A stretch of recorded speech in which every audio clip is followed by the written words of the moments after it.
పూర్తివంతమైనటువంటి ఒక వార్త. ఈ ఫోటోలో కనిపిస్తుంది ఒక టీనేజ్ అమ్మాయికి నల్లకోట వేసినట్టుగా ఉన్న ఈ అమ్మాయిని చూడండి. పేరు శ్రీపతి. చెన్నై నుండి 250 కిలోమీటర్ల దూరంలో ఉన్న తిరువన్నామలై దగ్గర జువ్వాది పర్వత శ్రేణుల మధ్య గిరిజన గూడెం వాళ్ళది. తండ్రి కాళిదాస్, తల్లి మల్లిగ కొండ ప్రాంతంలో పోడు వ్యవసాయం చేసేవాళ్ళు. శ్రీపతికి చెల్లెలు, తమ్ముడు ఉన్నారు. పిల్లల చదువు కోసం ఆ కుటుంబం దగ్గరలోని అత్నవర్ పల్లెకు వలస వచ్చింది. అక్కడ పోడు వ్యవసాయం అయినా పిల్లలు చదువుకోవడానికి మంచి స్కూల్ ఉందని సంతోషించారు. కాళిదాస్ టూరిస్టు ప్రదేశాల్లో హౌస్ కీపింగ్ లాంటి పనులకు కుదుర్చుకున్నాడు. వాళ్ళది మలయాళీ అనే అత్యంత వెనుకబడిన గిరిజన తెగ. ఆ తెగలో అమ్మాయిలను చదివించడం, బయటకు పంపడం వంటి ఆంక్షలు ఉంటాయి. కాళిదాస్ మల్లిగ దంపతులు వీటిని ఏమీ పట్టించుకోలేదు. శ్రీపతి చదువులో ముందు ఉండడం, ఉన్నత చదువులు చదువుతానని పట్టుబట్టడంతో ఆమెను తిరువన్నామలైలో లా కోర్సు చదివించారు. అకుంఠిత దీక్షతో ఎన్ని అవాంతరాలు ఎదురైనా ధైర్యంగా తట్టుకొని చదివి విజయాన్ని అందుకున్న ఈ బంగారు తల్లి శ్రీపతి విజయగాథ ఆమెలాంటి వందల మందికి ఆదర్శం.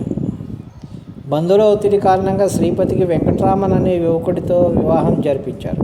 పెళ్ళైనా శ్రీపతి చదువు ఆపలేదు. డాక్టర్ అంబేద్కర్ లా విశ్వవిద్యాలయంలో పీజీ చేసింది. వెంటనే జూనియర్ సివిల్ జడ్జి పరీక్షకు అప్లై చేసింది. అయితే పరీక్షకు అప్లై చేసే నాటికి తాను గర్భవతి అని తెలిసింది. సరిగ్గా పరీక్ష తన డెలివరీ ఒకేసారి అయ్యేలాగా ఉందని ఆందోళన చెందింది. అయితే తల్లిదండ్రులు తన ఫేవరెట్ టీచర్ మహాలక్ష్మి, భర్త వెంకటరామన్ ధైర్యం చెప్పారు. చదువుకోవడం పట్ల దృష్టి పెట్టు, అంతా మంచి జరుగుతుందని సర్ది చెప్పారు. శ్రీపతి తదేక దీక్షతో పరీక్షలకు చదివింది. తల్లి మల్లిగా అనుక్షణం శ్రీపతి ఆరోగ్యం కనిపెట్టుకుని ఉంది. పరీక్ష డేట్ వచ్చేసింది. డెలివరీకి వెళ్ళే ముందు కూడా పుస్తకాలు వదలలేదు శ్రీపతి. నవంబర్ 27న శ్రీపతి చక్కటి పాపకు జన్మనిచ్చింది. నవంబర్ 29న పరీక్ష. 2 రోజుల బాలింత పరీక్ష 250 కిలోమీటర్ల దూరంలో ఉన్న చెన్నైలో. అయినా సరే పరీక్ష రాస్తానని పట్టుపట్టింది. డాక్టర్లు వారించినా వినలేదు. తన శ్రమ వృధా కాకూడదని వేడుకుంది.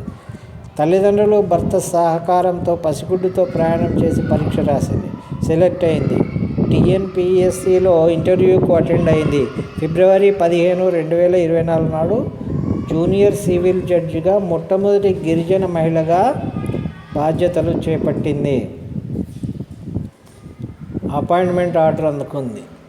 All the best Sripathi.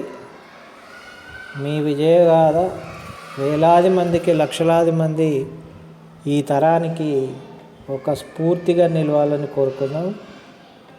మీ అకుంఠిత దీక్షకు హ్యాట్స్ ఆఫ్.